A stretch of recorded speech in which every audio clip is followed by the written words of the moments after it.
TPS Info continue les interviews des trailers qui se sont illustrés superbement sur le sommet mondial qui est l'Ultra Trail, le sommet mondial de l'Ultra, qui est l'Ultra Trail du Mont Blanc.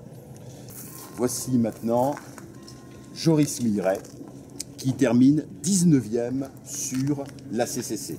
Alors Joris, je ne sais pas si tu vas tomber d'accord avec moi, mais tu es quand même quelqu'un de talentueux, mais en même temps de très peu connu. Donc là, il y a un paradoxe. Hein, tu es d'accord avec moi, il y a un paradoxe. Tu es d'accord avec ça, avec ce paradoxe? Je te remercie François du compliment, talentueux, je sais pas. J'aime bien courir en montagne, j'adore le trail, je me fais plaisir. Et puis après en termes de course et de classement, il se passe ce qui se passe. Enfin, voilà. Alors après, je sais pas ce qu'on peut dire par talentueux, mais moi je me fais plaisir. Voilà. Talentueux, on peut le dire. En 2005, je crois que tu commences le trail vers 2005, c'est ça, à peu près? Oui, c'est à peu près ça. En fait, ça fait 8 ans que je suis dans la région, là, sur Annecy, et je me suis remis parce que à l'âge de 18 ans, moyennais d'origine, j'ai commencé à courir un petit peu avec les courses qui se créaient à l'époque. Je pense à l'Edelweiss, une course sur 2 jours en 3 étapes que j'ai fait à l'âge de 18 ans, où je m'étais régalé. Et la Trans-Montjoie, que j'avais fait à cette époque-là, j'avais 18 ans, qui a toujours lieu, qui a été repris, qui a été arrêté. Cœur de la chaîne de la Laudière. Voilà, sur le massif de la Laudière. Donc j'ai fait ça, j'avais 18-19 ans, et puis après j'ai pas arrêté de courir, mais j'ai arrêté de faire des courses en montagne, j'ai fait d'autres choses. Le métier faisant, je suis parti aussi sur Paris, et donc depuis 8 ans que je suis revenu sur Annecy, voilà, je me suis remis à courir dans la forêt, dans la montagne, un peu plus haut, voilà. Et en faisant quelques compétitions dans l'année, sans excès, hein, vraiment sans excès. Voilà. Tu en fais à peu près 2-3 par an. Pas vraiment. Cette année, j'en suis à 3. Je vais monter jusqu'à 6-7 quand même, mais c'est vrai que j'en fais pas régulièrement. Peut-être pour ça aussi que je suis peu connu, c'est que je ne vais pas faire énormément. Peu connu, et cependant, tu commences véritablement par une prouesse, je vais dire hors norme. Tu termines sur la 6000 en 2005. C'est l'édition la plus relevée que j'ai jamais connue, cette course mythique. Hein, et tu termines 34e. Je dis une course la plus relevée. Elle comptait à cette époque-là pour la Coupe du Monde de Skyrunning. Hein, et il n'y avait que 2 Français seulement dans le top 15. Hein, et tu fais 34 en 5h09, il me semble. Hein. Donc un départ fulgurant. Tu peux nous parler après de ton parcours, hein, généralement. Il manque peut-être un peu de régularité de temps en temps. Hein. Des fois, tu es d'accord avec moi, tu connais des bas. Ah ouais, moi 2006, ce trail à la 6000D, c'est 2005, c'est loin. Pour moi, c'est loin. C'est une première expérience. Je ne sais pas trop où je vais.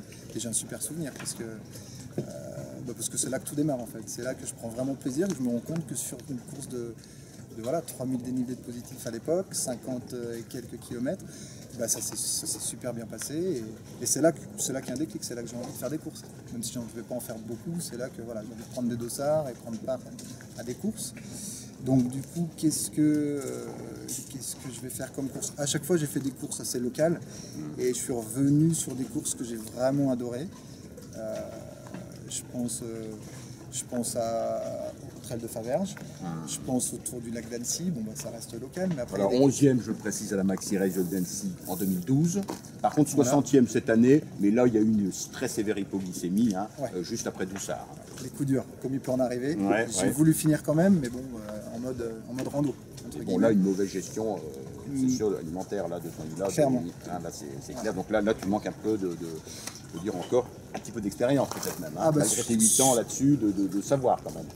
Là, hein. Finalement, sur du long, j'ai pas énormément d'expérience. Je me cantonne à faire des trails entre 3, 4, 5 et 6 heures max. Donc en gros, entre 30 et 50 km. Voilà.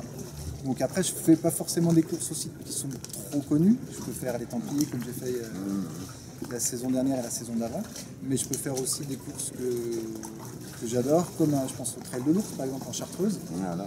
Un petit trail que j'ai déjà fait je crois 4 fois et sur lequel je m'éclate et chaque que j'y retournerai. Puis d'autres que j'ai pas encore fait. Voilà. Donc c'est vraiment mon feeling et la sensation du moment, enfin du début de saison que je me programme pour l'année. Jamais au-delà de 3, 4, 5 maximum. Quelques derniers mots donc, au niveau de ta présentation. Hein, donc originaire de Maurienne. Hein, ton père était de Saint-Avre et ta mère de Sainte-Marie-de-Cuine. Hein, donc de ton de la chambre. Et donc ça fait 8 ans que tu es sur Ruffy, hein, sur le versant occidental du Semnoz. Et tu es prof d'EPS. Voilà. Titulaire exactement, hein, pour ceux qui connaissent bien l'éducation nationale, TZR, titulaire en zone de remplacement, donc tu tournes un petit peu autour, tu tournes sur le bassin, tu tournes perpétuellement sur le bassin annécien. Hein. Ouais. Voilà. Alors venons-en maintenant à cette CCC. C'était ton deuxième, ton quatrième ultra en comptant les 2 éditions de la Maxi Race que tu as fait et la CCC que tu avais fait l'année dernière. Hein. Un petit mot sur la CCC l'année dernière, ça s'était mal passé, hein, je crois. Super préparation, grosse motivation, parce que c'est une course qui me tenait à cœur. Ouais. Et puis ça se passe mal, oui, un problème de basket, je me retrouve vite limité avec des frottements au niveau du pied, le genou, une tendinite qui se réveille très tôt dans la course. Donc à mi-course, je prends conscience que je ne vais pas pouvoir aller au bout, quoi, parce que je m'étais déjà bien abîmé. Donc voilà, raisonnable. J'ai préféré arrêter et puis... Donc tu arrêtes au col de Forclaz, je crois. J'arrête au col de la Forclaz. Avant de redescendre sur ravitaillement de Triangle. Voilà. Et puis du coup, par contre, une envie de recommencer pour cette année. Pour cette année. Donc très peu de compétitions cette année. 2 seulement avant la CCC, hein, la Maxi Race. Et Faverges, tu fais 3 quand même. Faut que, voilà, 3 à 25 minutes du lauréat alsacien Sébastien Spiller, ce qui est quand même une super prestation. Tu devais faire quand même, il me semble, un 3e trail au mois d'août en Maurienne, le Mont-Cenis. Et puis après, bon, tu as prolongé tes vacances. Finalement, tu t'es reporté sur le trail du Galibier. Et là, Joris, qu'est-ce qui se passe 48 heures avant le trail du Galibier? Et bien là, ce qui peut arriver, genre de blessure assez fréquente en trail, je me tords la cheville, donc finalement une petite foulure. Mais sur le coup, une petite foulure, ça veut dire beaucoup de jours d'arrêt. Donc tout de suite, je me dis, bah voilà, CCC va pas. On est à 15 jours de la CCC. Hein, ouais. Donc CCC va, voilà, je dirais que je pense plus à la CCC justement. 3 jours d'attel, et puis mon frère kiné, je passe un coup de téléphone, je prends conseil auprès de lui. Il me dit, essaye, pas la CCC, mais du moins d'aller courir, voir ce que ça donne. Donc j'enlève l'attel, je repose le pied. Bon, pas trop confiant, mais je vais faire, donc c'est 5 jours avant la CCC que je vais faire un footing d'1 heure et tout va mieux. Enfin, bizarrement, c'était pas une entorse, c'était une foulure, une réelle foulure, je pouvais pas poser le pied. Mais voilà, donc je cours 5 jours avant la CCC, ce footing d'1 heure et tout va bien entre guillemets, donc je prends la décision de prendre le départ de la CCC avec comme contrat malgré tout de me dire qu'il faut aller au bout sans se blesser davantage. Donc à moi de gérer, quoi. De gérer. Et alors, je crois que comment s'est déroulée justement cette course, hein, le départ, ça a dû être extrêmement prudent justement. Hein, tu ne voulais pas, à mon avis, réveiller cette blessure, certes légère, mais réelle. Au final, je me suis retrouvé à faire une course. Souvent, on cherche à faire le meilleur de soi, donc en jouant, être sur le fil du rasoir, au risque d'arrêter, de ne pas aller au bout parce qu'on explose. Là, pour le coup, course raisonnable. Je suis parti plus lentement, donc plus de monde autour de moi. Donc parfois, ça bouge, parfois, donc il y a des contraintes. Mais au final, je prends un rythme, je me mets à mon train. Un train, mon train finalement, un train un peu plus léger. Oui, tu étais 45e au 10e kilomètre. Hein. Voilà, et ouais. peut-être. J'arrive en tout cas à mi-course, donc au niveau de Champé, tranquillement, mis à part un gros coup de barre finalement que j'ai pris juste en dessous, des 400 mètres de positif là, qui me font arriver au ravitaillement sont mal passés. Donc malgré tout, j'arrive tranquillement entre guillemets et très fatigué.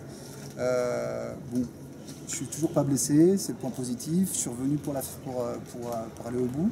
Je me rappelle mes envies du départ, donc je me remets, voilà, je prends le temps de me reprendre en main et je repars. Et à partir de là, je me rends compte que j'ai la pêche. Donc je fais attention à ma cheville, mais j'en profite clairement et petit à petit j'avance en prenant la niaque et vraiment en me faisant plaisir. Donc je suis très content parce que j'arrive à la fin de la CCC, j'ai encore envie de courir. J'ai vraiment encore envie de courir parce qu'il m'en reste. Et puis voilà, donc super ressenti. À 2h31, hein, tu termines du lauréat catalan, espagnol, Bartolo. Hein. Exactement. Voilà. Oui, tu aurais pu continuer. Hein, tu avais vraiment les sensations pour prolonger ces 101 km. Ouais. D'accord. Tu seras de nouveau au départ l'an prochain sur l'UTMB? Enfin, l'UTMB, sur l'une des épreuves de l'UTMB. L'UTMB, déjà, trop tôt ou pourquoi pas, dès l'an prochain? Ouais, alors là, je ne me suis pas posé la question, je suis assez au feeling et puis je vais laisser passer l'hiver. Mais sûrement que ça va me donner envie à un moment donné ou à un autre. Alors qu'il est, la Diagonale des Fous me fait rêver un peu plus. Mais l'UTMB, voilà, j'attends d'avoir vraiment l'envie de la faire parce que je crois qu'il va falloir en avoir l'envie, de la motivation pour aller au bout de cette UTMB. Dernière question, Joris, toute dernière rapidement. Pour la fin de l'année, là, je sais que nous sommes ici au bord du lac d'Annecy et je crois que tu vas faire quelque chose, une course mythique qui se concourt au bord de ce lac. Exactement. Alors, plus dans les chemins, mais plus sur route, Nancy-Vienne. Donc une course run on bike, une course à deux. Donc départ d'Annecy-le-Vieux, on fait le tour jusqu'à Dossard, puis on revient de l'autre côté par la piste cyclable. Et on peut dire, Joris, excuse-moi de t'interrompre, que ton coéquipier n'est autre que Yannick Euzet, qui est vraiment, on peut le dire, l'un des leaders du club très connu, Annecy-le-Vieux. Voilà, la VOC. On peut dire que vous êtes l'un des tout premiers favoris de cette édition. Je vais faire ça avec une bonne flèche bien motivée, avec qui j'ai déjà couru la Saint-Élion au mois de décembre dernier. On avait gagné le relais à deux, donc on se connaît bien, on est des bons copains et on va prendre un grand plaisir à se faire mal ensemble, ça va être sympa. Voilà, et 15 jours après, si tu obtiens la qualification, tu pourrais rejoindre, puisque tu as rejoint, cette fois-ci, tu n'avais aucune structure, je tiens à le dire, tu n'avais aucune structure, et tu as rejoint le club athlétique du bassin Bellegardier, le bassin Bellegardien du président Traoré, pour essayer de disputer les France de trail, 60 km à Buis-les-Baronnies. Ça sera un grand plaisir. Avec notamment ton coéquipier mauriennais, Ludovic Pomeray. Exactement.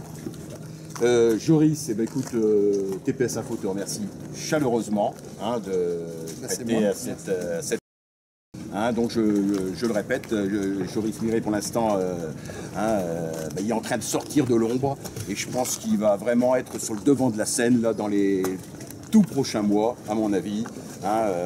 Rendez-vous déjà sur Nancy-le-Vienne. Donc je précise, Joris Miret, 19e en 13h52 à 2h31 du lauréat. Bravo, déférence Joris et à bientôt. Merci François, à bientôt.